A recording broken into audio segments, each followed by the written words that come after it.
Depuis le 18 octobre 2010, l'association Ella luttant contre les leucodystrophies organise une semaine nationale de mobilisation intitulée « Mets tes baskets et bats la maladie ». En ouverture de l'événement, une dictée était organisée dans de nombreux établissements scolaires en France. À Dijon, 2 classes de 5e du collège André Malraux se sont prêtées à l'exercice. Ce sont à peu près 330 élèves qui, depuis un mois, travaillent sur ce sujet, étudient le DVD de l'association en sciences de la vie et de la terre, en parlent avec leurs professeurs et puis partent à la recherche de parrains financiers.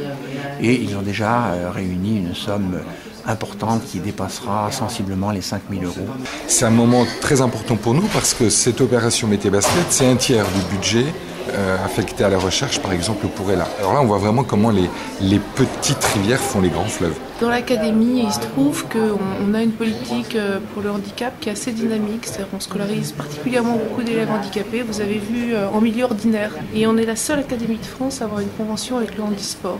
La dictée rédigée par l'écrivain Marc Lévy a été lue par le champion de natation handisport Charles Rosoy. L'occasion pour Dijonscope de revoir quelques règles d'orthographe. J'ai jamais été à l'aise pour faire une dictée aussi bien en tant que lecteur qu'élève, voilà. Moi je me souviens qu'il y avait des mots compliqués.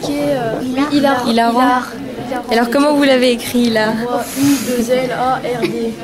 Je sais pas, mais ça doit pas être juste. Est-ce que vous faites des fautes d'orthographe? Eh bien j'en fais très peu, en vrai.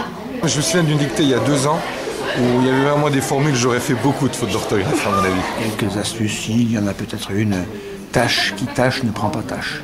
Alors ça, c'est les vieux trucs que nous donnaient les enseignants. Il y avait des mots compliqués. On a le verbe avoir, de toujours voir si c'est un verbe du 3e groupe. Et sinon, c'était pour la bonne cause, donc on faisait de notre mieux. On sait qu'il y a plein d'enfants en France et aussi dans le monde qui souffrent de cette maladie. Moi, personnellement, ça me fait plaisir de faire cette dictée. L'essentiel est acquis pour l'association Ella. Les élèves du collège André Malraux ont su mettre tout leur cœur, leurs jambes et leur tête dans la lutte contre les maladies orphelines. Un bel exemple à suivre.